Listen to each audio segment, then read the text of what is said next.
অনুশীলনী কত এটা? অনুশীলনী 3.4। এটাকে কি করতে বলছে? আমরা প্রথম প্রশ্নটা আগে খেয়াল করি।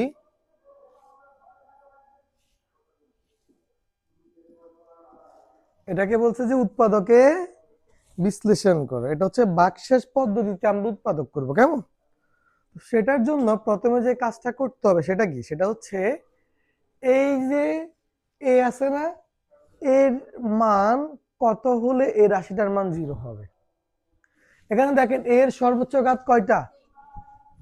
3টা। তাহলে আমরা এই 3 ঘাত বিশিষ্ট যে রাশিগুলো, বীজগণিতের রাশিগুলো, এগুলাকে আমরা ঠিক এখন যে পদ্ধতিতে উৎপাদক করব এই পদ্ধতিতেই করতে হবে। আমরা প্রথমে লিখব যে এফ অফ এ, এটাকে একটা ফাংশনে নিয়ে ফেলি, কেমন? এখন দেখতে হবে এর মান কত হলে এই রাশিটার মান 0 হবে। দেখুন এর মান যদি আমি -1 ধরি, তাহলে এখানে কি লিখবো? 2 × -1 + 5। বুঝতে পারছেন? এখন দেখেন এই যে -1 হোল কিউব মানে কত? -1, ঠিক না? -1 হোল কিউব মানে কত? এই পাওয়ারটা যদি বিজোড় সংখ্যা হয় তাহলে মাইনাসটা কিন্তু মাইনাসে থাকবে, আর পাওয়ারটা যদি জোড় সংখ্যা হয় তাহলে মাইনাসটা কি হয়ে যাবে? প্লাস হয়ে যাবে। তাহলে এখানে -1 এর সাথে 3 গুণ করলে -3, এখানে প্লাস এর মাইনাসে গুণ করলে -2, 2 এর সাথে 1 গুণ করলে 2 + 5। তাহলে দেখুন -5 আর +5 তাহলে কত হয়? 0। এতটুকু বুঝছেন?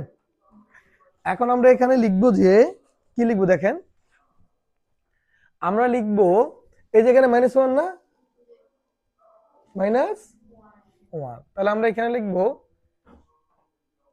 a + 1, অর্থাৎ এখানে যেটা থাকবে ওটা বিয়োগ করতে হবে। আমি এ থেকে যদি বিয়োগ করি -1, এ থেকে -1 বিয়োগ করলে কি হবে? +1 হয়ে যাচ্ছে। বুঝতে পারছেন? অর্থাৎ যে রাশিটা এখানে আসবে, যে সংখ্যাটা বসালে এই রাশিটার মান 0 হবে, ওই সংখ্যাটা আমরা এ থেকে কি দিব? বিয়োগ করব। তো এর সাথে -1 যদি বিয়োগ করি তাহলে সেটা হয়ে যাবে +1। তাহলে a + 1 function of a, function of a মানে হচ্ছে এই রাশিটা এ এর একটি উৎপাদক। এটা একটি কি উৎপাদক? এখন উৎপাদক মানে বুঝেননি? যেমন আমি যদি আপনাকে বলি 6 এর একটা উৎপাদক 2, তাহলে আরেকটা উৎপাদক কত হবে? তাহলে আমরা এটা দ্বারা যদি ভাগ দিই তাহলে আমরা আরেকটা উৎপাদক পাই না? এভাবেও বের করা যায়। অর্থাৎ আমরা একটা উৎপাদক পাই, সেটা দিয়ে রাশিটাকে ভাগ দিলে যে ভাগফল পাবো সেটা হবে আরেকটি উৎপাদক। তবে এটাকে আমরা আরেকটু নিয়মে করব। দেখেন কিভাবে করি। প্রথমে লেখেন যে রাশিটা দেওয়া আছে ওইটা লেখেন, বীজগণিতের রাশিটা লিখছি। লেখার পরে সেকেন্ড লাইন খালি রাখি, থার্ড লাইনে লিখবেন। এখন পর্যন্ত বুঝছেন কিনা সবাই? ধাপে ধাপে মনে রাখবেন কি করবো আমরা আগে দেখবো যে এর জায়গায় কোন মানটা বসালে ওই রাশিটার মান 0 হবে, ওই মানটা বের করলাম। বের করার পরে এই মানটা এ থেকে বিয়োগ করলে এটা হচ্ছে কি ফাংশন অফ এর একটি কি উৎপাদক।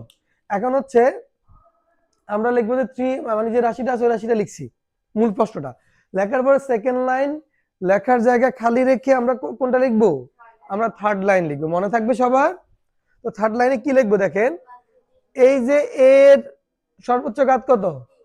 3, তাহলে a + 1 আমরা 3 বার লিখবো। একটু খালি জায়গা রেখে রাখতে হবে। a + 1 দেখছি আমরা এখানে কিছু একটা লেখা জায়গা খালি লিখছি, আবার এখানে একটা পদ লেখা জায়গা খালি রেখে এখানে আবার লিখবেন a + 1, আবার একটু দূরে লিখবেন a+, কয়বার লিখছি? সবাই বুঝছেন তো?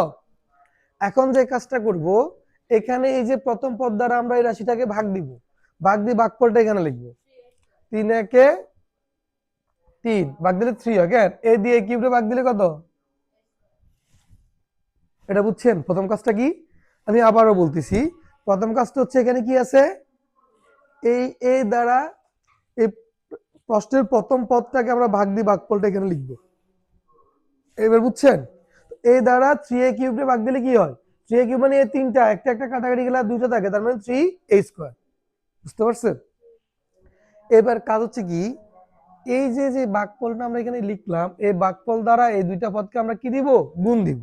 তাহলে এখানে গুণ দিলে হচ্ছে 3a³, আবার প্লাসে প্লাসে প্লাস 3a² সাথে 1 গুণ দিলে কি হবে? 3a²। আপনারা এতটুকু বুঝছেন? তারপরে কাজটা কি, এরপরে কাজ হচ্ছে, এই যে প্রথমের কাজটা তো বুঝছেন, এরপরে কাজ হচ্ছে আমরা মিলানো। 3a কিউবের সাথে কিউব মিলছে, কিন্তু 3a স্কোয়ারে কোনো পদ কি এখানে আসেনি, তাহলে এটা বাড়তি হয়ে গেছে না? এটা কি দিয়ে দিতে হবে, বিয়োগ দিয়ে দিতে হবে, দিয়ে দিলাম। তাহলে 3a² থেকে 3 স্কোয়ার ভাগ দিলে 0, তার মানে মিলে গেছে, ঠিক না এখন পর্যন্ত? এখন দেখেন এই যে বাড়তি যেটা লিখছি এখানে, আবার সেম নিয়মে এখানে প্রথম পদ দ্বারা এখানে শেষ পদটাকে ভাগ দিয়ে ভাগফল এখানে লিখবো, সেম নিয়মে। তারপরে এখানে ভাগ দিলে প্লাস এ মাইনাস এ মাইনাস এই দ্বারা যদি 3a² কে ভাগ দিই তাহলে হবে 3a।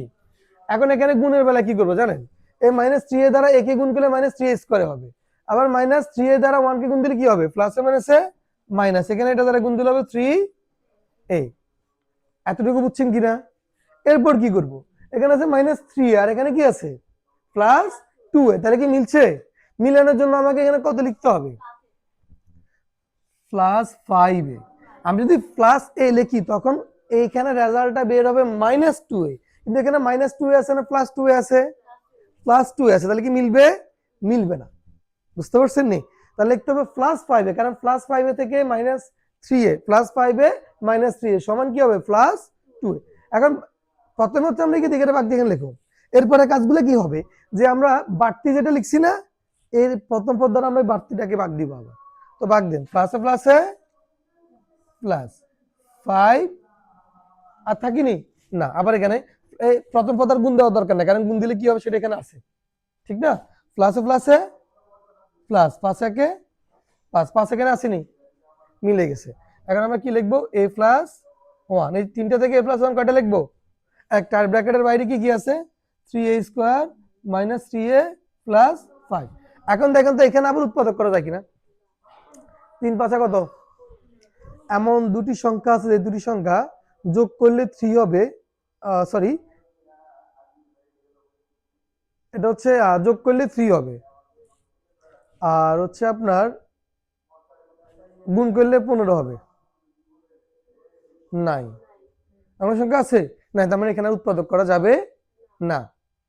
মনে রাখবেন শেষ পদের আগে যখন আপনি মিডল টার্ম ব্রেকআপ পদ্ধতিতে উৎপাদক করতে চাইবেন, তখন শেষ পদের আগে যদি প্লাস থাকে তাহলে মধ্যপদ দুইটাকে যোগ করতে হয়, যে দুইটা মধ্যপদ আমরা নিব সেগুলো কি করতে হবে, যোগ করতে হবে, আর যদি মাইনাস থাকে তখন সেগুলোকে বিয়োগ করতে হবে। এবার বুঝতে পারছেন আপনারা? তাহলে এটি সুন্দরভাবে সমাধান করুন, বাকি সবগুলো একই নিয়মে এই অধ্যায়ের।